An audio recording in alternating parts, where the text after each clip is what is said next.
I've thought about writing to Bette Midler and asking her to change the words just slightly.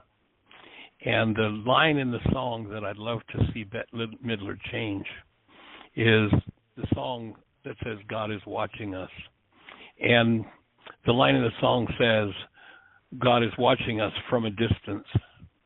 And I think a message could be delivered to so much of the world that's ready to hear it if she would redo that song with the truth. God is watching us from within us. Mm-hmm. There's where the support really is. And that's what we're working to link every mind, heart, and being on the planet to that knowledge, to that awareness, and to that support. Yeah, and I think as I become more and more aware of that, the outer support is showing up for me. And I think that's the way it works. Absolutely. I wasn't aware of any inner support, and I didn't seem to have any outer support, and now that is all changing because I have been, really becoming aware of the inner support. So, yes, thank you for that. I have to keep reminding myself, though, because it's so easy to forget at times. Well, and that's because we've had implanted conflicting realities. I mean, generations and generations of generations who didn't know who they were, didn't function out of who they were, told themselves stories, and those stories got passed on to us environmentally and through our genetics, and uncovering it is a major piece of work. I mean, when you start, I'd ask you a question I've asked several people over the years. Is there anybody in your family system you think of, mom, dad, aunts, uncles, cousins, anybody in your family system that could support you in this conversation? And most often people's answer is like, are you kidding me? And when you're the early adopter, it's like, moving through mountains of untrue evidence that's held in the mind that keeps us out of the truth.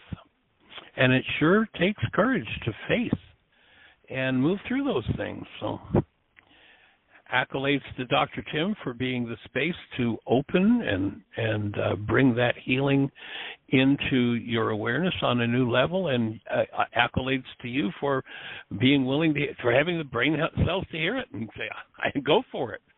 As he said, the Course is really clear there. The energy field that we create as we do this, millions yet unborn will benefit. And that's the objective here. Let's change the tide from the insane world of hostility and fear, and each face whatever it is that needs to be faced and undone to make the next person our bloodline, instead of an early adopter, a beneficiary. Yes, I agree. One of the conversations Jeannie and I often have with our granddaughter, she's now been circling the earth for 3 years, and our conversation, pardon me, oftentimes is, and we ask to be guided to build the brain cells for how to bring awareness to her these principles of life and mind and function and body, to bring them forward in a way that she benefits from the work we do to the max and is able to be a light and a shining star in the world to bring it forward, if in no other way than just through the way she lives her life. And, as we join in that project, I love what Jonas Salk says, and I think it's a far more important thing than his Salk vaccine, and that is, he says, the most important thing to be is a good ancestor. So accolades to you for being a good ancestor and saying, I'm going to keep opening the gate on this and deal with what my generations haven't been able to. Right. Right. Well, I know your granddaughter is blessed to have you and Jeannie for grandparents. That's for sure. You know, and I know it's no fault of my parents' own. You know, they were caught up in all of it, just the way everyone is, and I don't. You know, I'm well beyond the point of blaming them for anything. But yeah, it's difficult when you don't feel like you have the support in your family. You know, my father was I was blessed that my father came around and was doing work on himself, and he became my spiritual mentor when I got older. And you know, unfortunately, he's no longer here. But I did get to, you know, he brought, or at least no longer in his body. Is that what I'm hearing? Right. Yeah. He may well be here. Wouldn't surprise me in the least if he's still there. Yes, and I've seen so many cases working with people who a deceased parent came in and just flooded them with the empowerment and the support and the love and the guidance that they couldn't do when they were in their bodies. So I suspect probably he's still around offering that support. I did have an experience with him, and it was I was sleeping, but it was like no dream that I ever had. I mean, I was sitting exactly where I'm sitting at this moment in this dream, looking out my front window, and all of a sudden there's my father coming up the steps onto my porch, and I recognized his shirt he was wearing, everything, although he was younger than he was when he made his transition, and I was, of course, shocked but overjoyed, and I immediately ran to the door and opened the door, and because I really thought I was awake, and I was like, how can this be? How, you resurrected yourself. How can this be? And we, you know, like we had a hold of each other by our arms, and then, you know, we're staring at each other in the eyes, and I'm saying this to him, and then we just hugged, and the next thing I was opening my eyes, but it was physical. It was like I was literally hugging him. It was not like he was a figment of my imagination or a dream. It was so real. And I knew. Sounds like a meeting. Yeah, it sounds like a meeting on the level of being. Mhm. It was wonderful. And I think he was here to help my mother, because a couple weeks later she made her transition. And although they did not get along at all, you know, I knew he would be there to support her through that. And so I think that's why he was hanging around. Right. Sweet. Yeah. Sweet. Yeah. Well, joining and receiving all the support that's available. Oh, thank you so much. And, of course, one of the ways of receiving that support is to pass it on to another. Right. You know, who's in your family system that's struggling, that you can be reaching out to and offering a hand up and teaching and understanding that just perhaps isn't available to them anywhere else. Yeah, unfortunately, my siblings and I really don't have much contact with each other.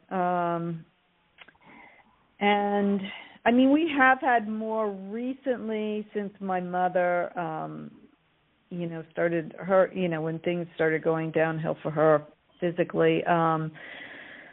But, you know, they're all kind of locked in their own, you know, ways, and not really open to the things that my father and I were open to spiritually. Right. So I don't even know I'm sure they all have issues, but I wouldn't even know what they are, because we don't have those kinds of conversations in my family. Right. No, it's all superficial type of conversations. So. And it sounds like Dad offered you some powerful modeling by arriving, even though there were conflicting realities for them in life. The modeling that he offered of being here for Mom, even in the state of conflict they were in, to be able to do that. And that's what love is capable of. That's what love can do. The non-being kind of love, the love that people call, the sexual athletics kind of stuff and the self-sacrificing kind of stuff. No, it doesn't have that capability. But in being,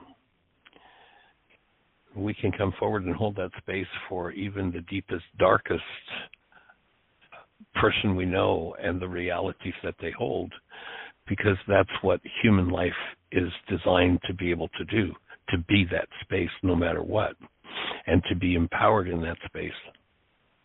And you go back to Yeshua 2,000 years ago, and he says, the things I do, literally, the things I do, you too can do.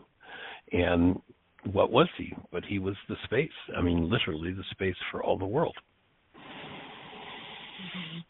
So we'll enlarge the circle and take it to the next level. Yeah,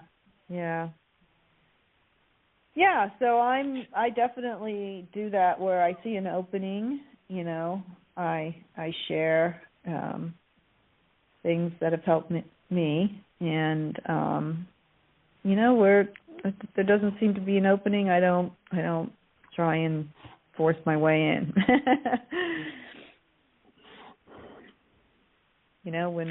When people are ready, they open up to it, and they're there, right?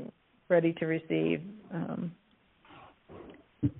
And sometimes long before people are ready to receive, if someone's there modeling the possibility, it helps them to build the brain cells. People can't decide to do something. They can choose to do something they have no brain cells for, because inspiration can come from being.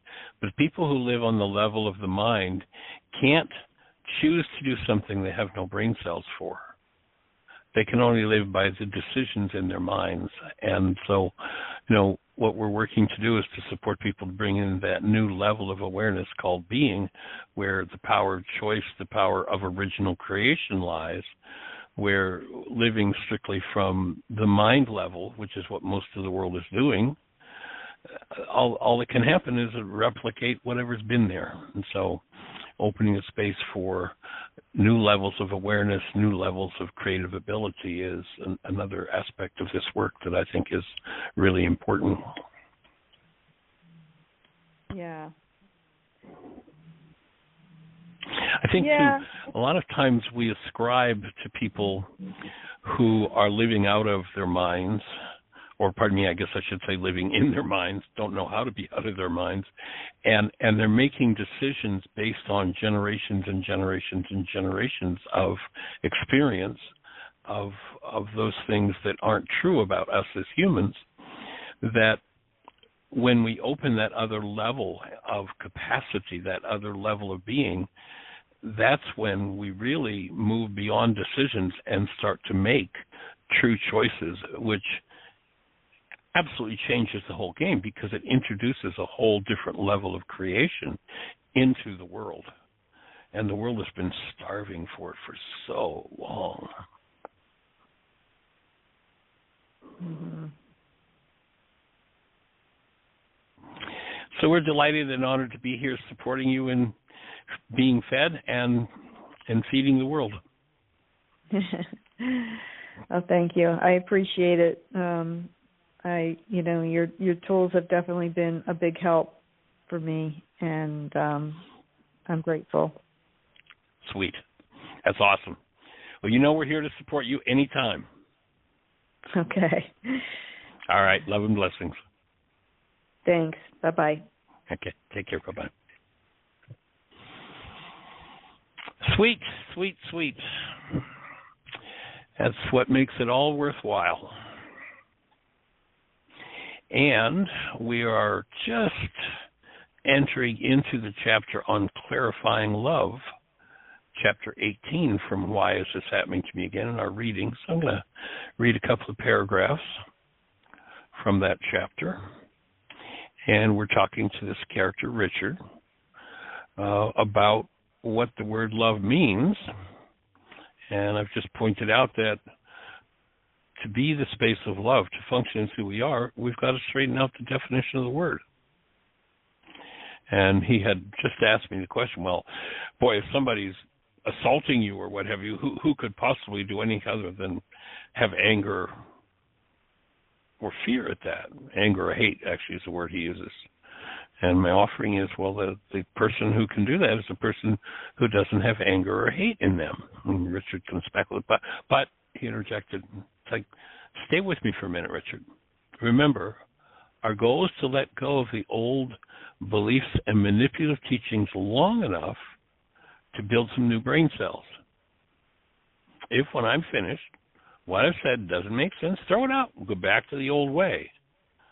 Love in Aramaic does not mean cooperate with and help the person who's beating up on you. It does not mean accept every atrocity with a smile and pretend that all is well when it is not. Love does not mean that you don't hold people accountable for their behavior. Love is not a passive state of suppressing your anger so you look like a saint, I reported. Ah, so it's okay to get angry when someone abuses you, Richard said gleefully. I thought so. I replied to Richard, the reality in your head is giving you information not delivered by my words. It's okay to get angry with someone if you want your mind to be stupid while you interact with them, I replied. What's that supposed to mean? Richard almost shouted. It sounds like you're playing games with me, and I don't like it. There's an old saying that the truth will set you free, but first it's going to bring up all your anger and your rage, I said, half jokingly, in an attempt to lighten the energy a little. And there's a key thought in this section of the book. We're on page 114, if you're following along with us. And the key thought is that a mind without love is stupid. And the definition we would offer there of stupid is not the culture's definition. The definition we would offer is all it can give you is more of the same. It can only replicate what's in it unless love is present. Love, being a state of being, is where original creation comes from.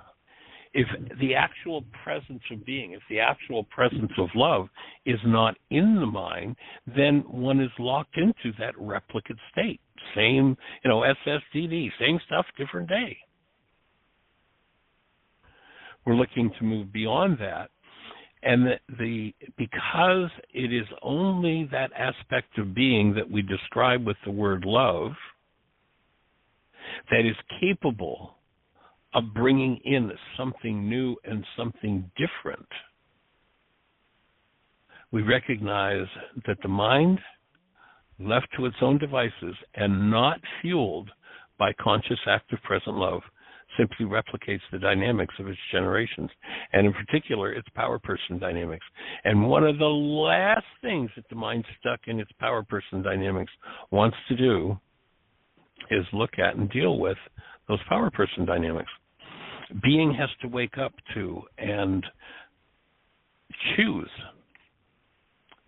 to go toward willingness to look at what's really going on within one's own behavior as they stand in projection of others. And so, clarifying love, that's page 114, a couple of paragraphs from that, and we'll carry on with it on Monday again. We are, I guess, getting up to a little better than halfway through the book. And if you want to get a copy of this book, it is not in print anymore. However, Amazon and eBay always have copies available, so you can go on either of those sites and look for why is this happening to me again and what you can do about it. And or you can go to our website, whyagain.org, and it's there free. You can download it to your phone, to your computer, what have you, print it, read it digitally. whyagain.org is where you'll find the book in several different languages. And if you look there and the language you want isn't there, and it's a language that you speak, we would implore you, and we'd love to hear from you. The show is designed to be a dialogue. I don't know how we could measure how many hours of dialogue there have been over the last 10 years doing this, an hour to 2 hours a day, and with Dr. Tim taking on the second hour and doing his show. But we've got thousands and thousands of hours of some very, very powerful conversations of people looking at some major issues and using the tools to work through them. If you're not making use of the tools, we invite you to go to our website. Again, why again, W-H-Y, the word why, as in why is this happening to me again? Why again, AGAIN.org. And if you look in the upper left-hand corner, you'll see a link that says Start Here. And if you click that link, it'll walk you through everything we've learned in the last 50 years about how the true first-century Aramaic process of forgiveness works. The opposite of what this culture teaches as forgiveness is what you'll be learning there. You can also go to your app store on your phone and type in the words Heartland. You type that in as one word, Heartland, Aramaic, A-R-A-M-A-I-C, forgiveness. And if you type those words in, you'll be looking at the world's only forgiveness app. Miss Jean picked up the reins back, I'm not even sure, Jean, 3, 4 years ago, 5 years ago. And it was actually another company that said they were going to take on creating an app, but they decided it was just too expensive to do and dropped the project. So Jeannie picked it up, and golly, I don't even know how many early mornings, 5 o'clock in the morning, the alarm would go off, and Jeannie'd be on the phone with the technologists in India who were doing the technical design as Jeannie laid out. Here's what we want it to look like. And so now you can introduce children to forgiveness through the app with the drag-on, cling-on game. And teaching children that there are things that you really don't want to be dragging on in your world. You want to forgive them, remove those things from your structure. There are things that unconsciously cling on to us. I think that's the Klingons in that, space series. And forgiveness is how you loosen the claws of the Klingons and you let loose of the things you drag on that have been dragging on in your generations for many years. So there's a 26-step game there for kids. And then there are 2 different versions of the actual forgiveness process, the worksheet step by step, and the most recent update that Gingy did just a couple of months ago was that integrates now the commitment. And so that's all available on the app. You can use it on your phone or your tablet and put the tools to work. And of course, as you put the tools to work, it usually leads to questions, and we want to hear the questions. Oftentimes somebody comes forward with a question, they say, well, this is probably a silly question, this one isn't very meaningful, and it's like it opens a whole new arena of understanding for me. It's not an arena my brain had ever gone or I'd ever conceived of. And so, I don't know, you may hold the key to the next opening in this work to bring it into an even greater fullness than it is at this point. So we'd love to hear your voice. If you're on one of those stations where we can't see you in our control panel, if you dial into the radio show, you can listen to the show on your phone. The call-in number is 563-999-3581. And when you dial that number, you're listening to the show. And if you have a question, when you push 1 through the magic of technology, a hand goes up in Jeannie's control panel on her computer. She is the show's engineer and chief supporter. And she'll introduce you by your area code, and we'll be having a conversation. How can we support you? Have you heard from any more from anybody, Jeannie, from the show that you played from the women's intensive, that rollicking intensive that you had? No, I haven't heard anything else. And for those of you also, and I hadn't even said anything to Michael yet, I was up with India early this morning too. The app for some reason has quit printing, and so we're working on that. Ouch. And hopefully I'll have that done here in another day. That's strange. That was what inspired the last round of work you had to do on it, wasn't it? Wasn't there a problem with printing? Yeah, it did. And this issue actually has something to do with the first developer. And so getting our second developer and our first developer working together to get this figured out. So, but we're working on it. So just give us a few days.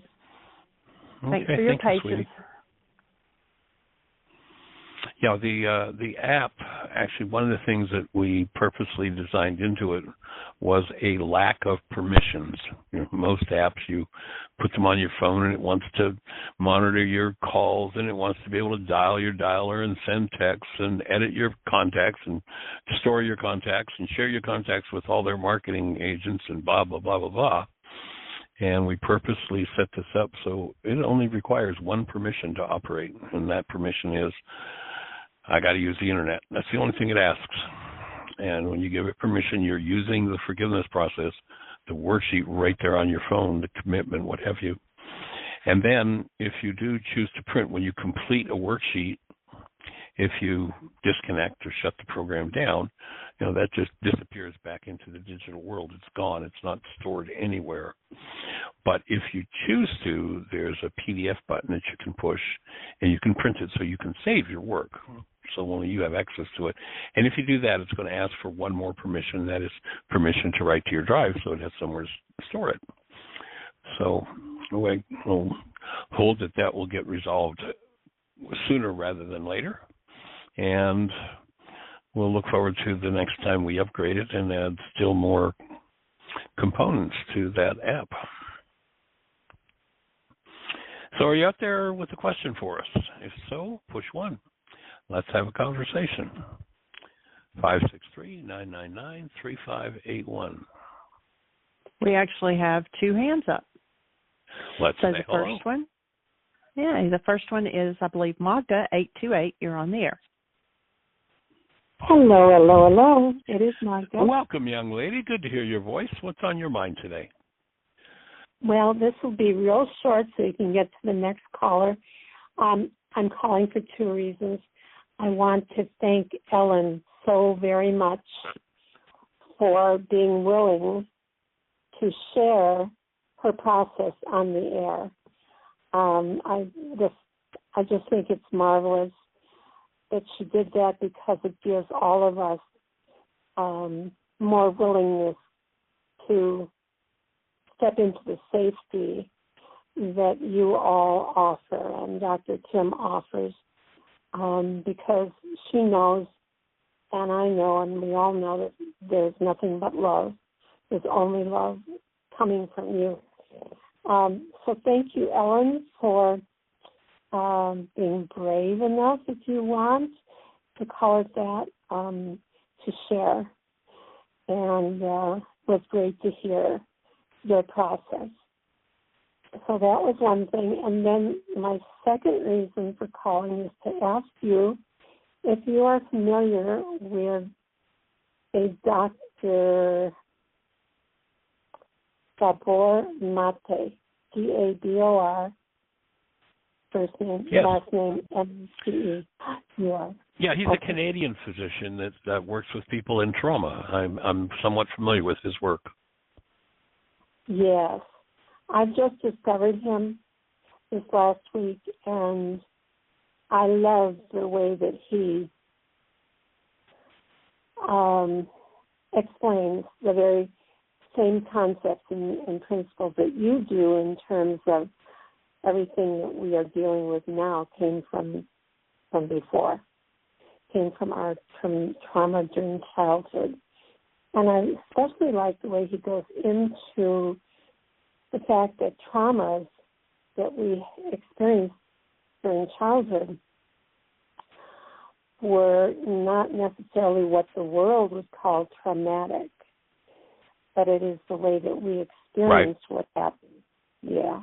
So the way we make it up, good. the way we receive it. So what in particular, if you would, I'd like to hear it, and because you obviously have the brain cells that heard the way Gabor, puts his understanding out there. What impacted you most? I'd like to just have you share that with our audience if you could, and I'd like to get a taste of it too in case I've missed it, because I know he's done some just awesome work in the world, and there's always learning that we can do from people who are stepping up to the plate and doing that level of work. Well, there are actually some interviews that I'd like to listen to again and take some notes, and then I would be way better at telling you the high points that I appreciate. However, what I can think of right now is kind of an extension of what the child gets is not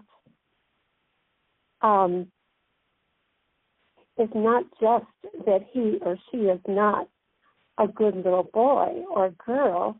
What the child perceives is, if you don't do what I want, I will not love you. If you don't put away your toys when I ask you to, you do not get love. And so, because that feels like a life and death survival thing, needing to be loved and connected to the caretaker, the child decides to submit, always submit, always submit.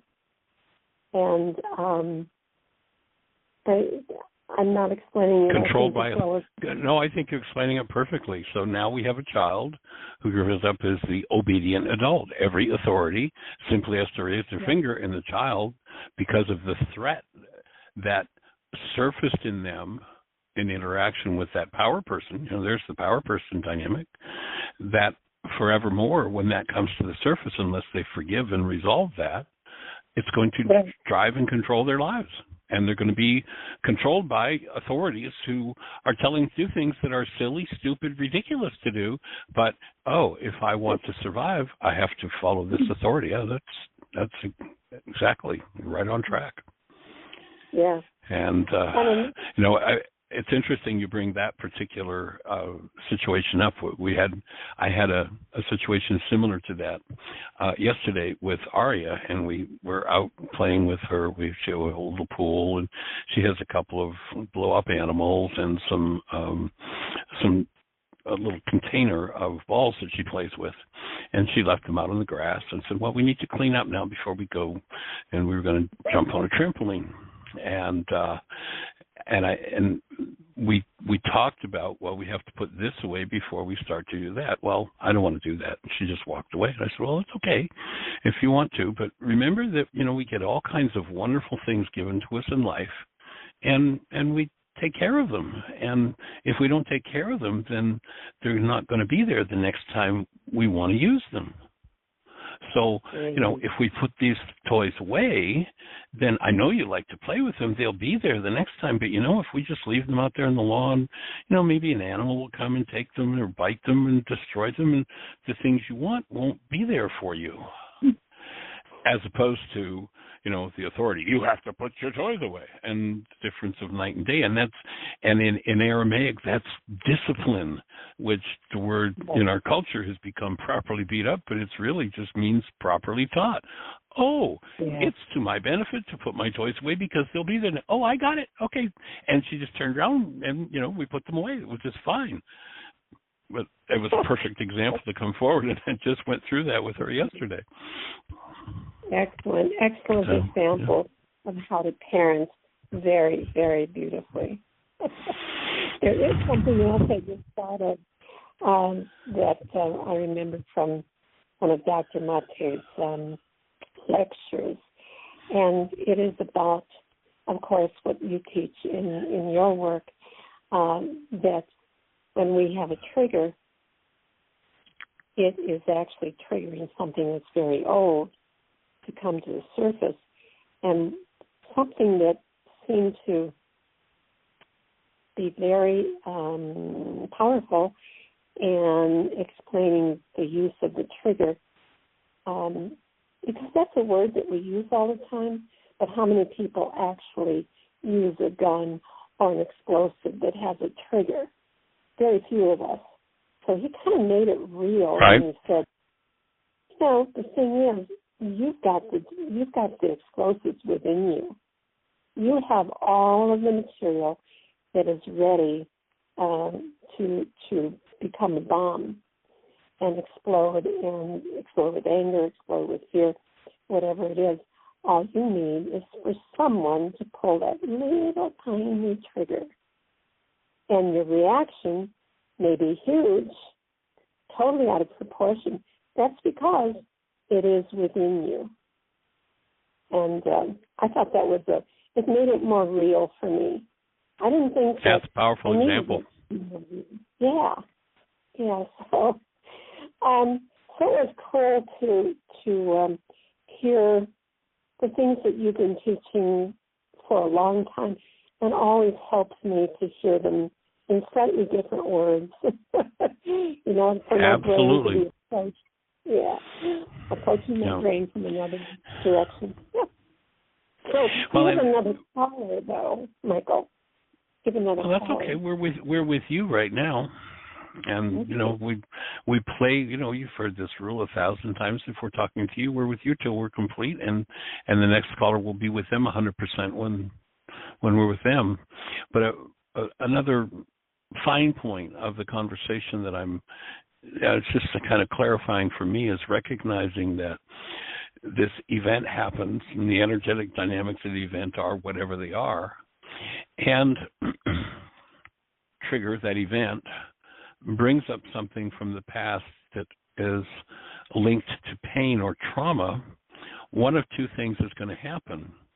We're either going to combine the two through the file folder effect. The unresolved pain and trauma is going to become linked to our brain's image of this person, and we'll carry it forward as a trauma, or we'll enter into processing that circumstance. That is, we'll be in the space of holding to conscious, active, present love while this internal bomb opens up. And because we've maintained the presence of love, whatever the explosive device is within, it's going to heal instead of get linked to yet another triggering event in our lives. And people who don't have tools, who don't use the tools, they go from trigger to trigger to trigger to trigger to trigger, and then anything or nothing can set them off into days, weeks, months, years of depression and pain and trauma, where the person who says, well, I don't like looking at this thing that's coming up within me, but I'm willing, and opens it and moves through it, they diffuse all of those bombs, and life becomes an experience of peace and aliveness rather than trying to hide from our triggers. Right. I have a question that comes up on what you just said, though. You said when the explosive happens, if we're in a state of love, it will be removed. Is that it? Yeah. Remember our definition of processing. That processing is the capacity to hold love conscious, active, and present when something less than love comes up. So I have an old issue that every time anybody gets near it, I stop breathing. Somebody shows up and resonates that, and there it is in my face, and I link into my brain's image of them if I do not experience that event from a state of being. But if I breathe and I consciously, purposely recognize that I can stay present as love with this experience, then I'm going to process that experience, which means I'm going to dissolve the links, I'm going to dissolve the explosive pain that's attached to it and remove it or forgive it from my structure rather than carry it on and unconsciously link it to something or somebody else. Right. So would it be true to say that after being able to dissolve that explosive reaction a number of times, perhaps because we are able to process in the moment, because we are dedicated to and know enough about holding love, conscious, active, and present, after many, many times of doing this, was one kind of situation that after a while, we won't even have the explosion. That the thing that used to get triggered, that used to become an explosion, is just like, oh, big deal. There it is. It's been forgiven. As Yeah. opposed to we've been forgiven for it. It has been forgiven. It's been removed. We're done with it. There's no such thing as being forgiven for something, but when we are forgiving, removing those energetic dynamics that hold those old traumas, we're finished with them. That's the real forgiveness process. And to me, it's such a disaster that the religionists of many different faiths took this idea of processing and healing and turned it into God forgiving us or somebody else forgiving us, which is the total fallacy that never has happened, never will happen, never could happen, because there's not a judgment there to be forgiven in that Greek sense of it, but that we choose to continuously live and process and move through those layers. Yeah. Oh, yes, good. Okay, thank you. All right, young lady, we appreciate you.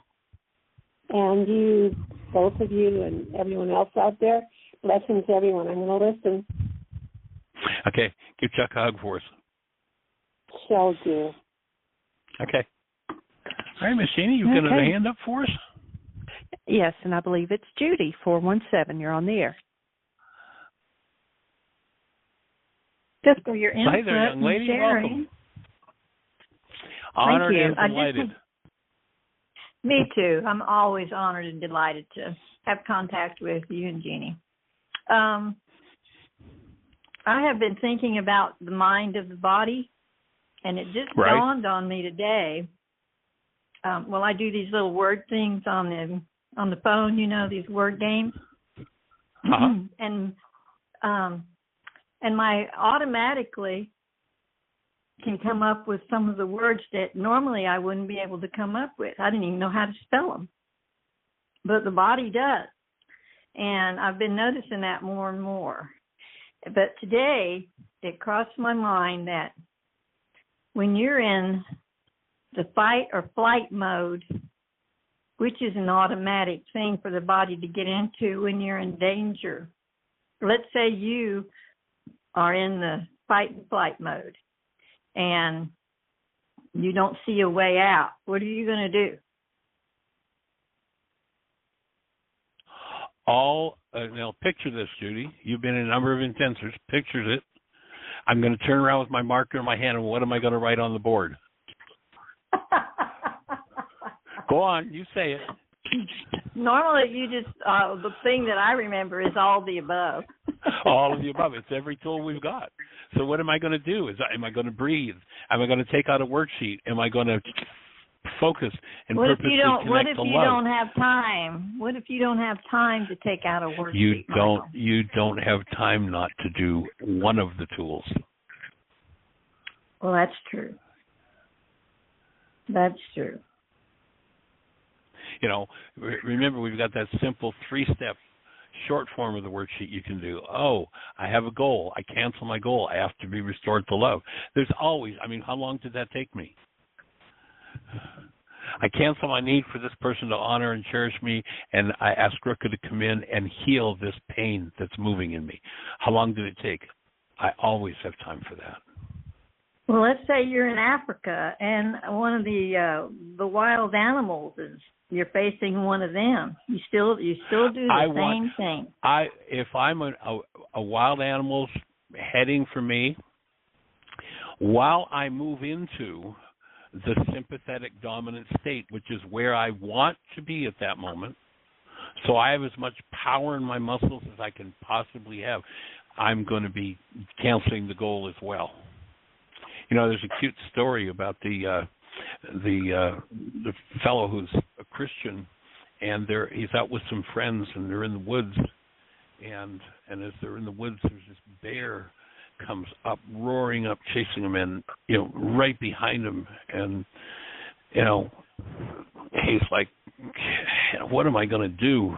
and he's praying all the way, and his prayer as he's running is, God, let this bear be a Christian. God, let this bear be a Christian. And the bear's paw whacks him across the back of the head and knocks him out cold. And when he wakes up, here's his bear kneeling over him with his hands folded. We thank you, Father, for this food. Oh, my goodness. So, yeah, the sympathetic state is there for a reason. And when I need it, I want to have it. But that doesn't mean I have to go unconscious and forget that I also have tools. You know, I remember we were doing an intensive in North Florida. There was a retreat center there, and it was out in a remote area of Florida. And one of the participants would go out running in the morning. He liked to run. That was his thing. And he came back one morning, and he had gone down one of the little side roads, and a couple of, I don't even remember what kind of German shepherds, but big, nasty, snarling dogs came at him. And we had been doing, just the day before, we'd been doing a love exchange. And he said, I was ready to turn and run, and I knew I couldn't outrun those dogs, and they'd tear me to shreds. He said, and I stopped, and he said, I did a love exchange with them, and they just stopped snarling, stopped snapping, walked around, turned around, and walked away from him. Yeah, I could see the bear chasing me. Yeah. I can see that. I can also see a bear chasing me and me saying, help me hold space of love for this bear while I'm running. Yes.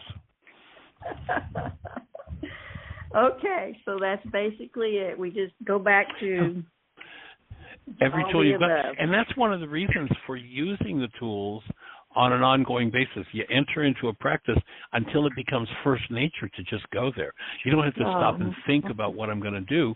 I've done this enough. You know, it's just, I can remember when I was a kid learning to drive, and, you know, I was raised in a place where, you know, 6-foot snowbanks weren't unusual. And I'd go out into a mall parking lot, and I would just tear from one end of that parking lot to the other, braking hard, accelerating, turning this way, turning that way, until on the highway, it was second nature. It was already in my nervous system to be able to do that. You want to use these tools so that in a crisis, they're part of your nervous system and part of the automatic decision system. So you just go there without having to it all works think about together. it. And it all works together. Exactly. Yeah. Yeah. And sometimes we forget. Up to the point that we can become conscious enough, we're acting out of our body's response system. Correct. Oh, that's it. The automatic decision system takes over what you're doing. Remember, when we do the personal code evaluation, we're giving people feedback for, here's where your most important work is right now. And as you do these assignments, there is your how to put it, to change your personal code so that the automatic decision system kicks into the higher behavior rather than the lower one that you did when you didn't have tools. So we're looking to shift that personal code. Remember, the mind has a set of rules that it follows, whether you want it to follow it or not. You know, you say to yourself, oh, there's this person who, you know, they've threatened me before, and I know that I want to be loving to them. And so from forgiveness, please visit www.whyagain.org. That's www.whyagain.org.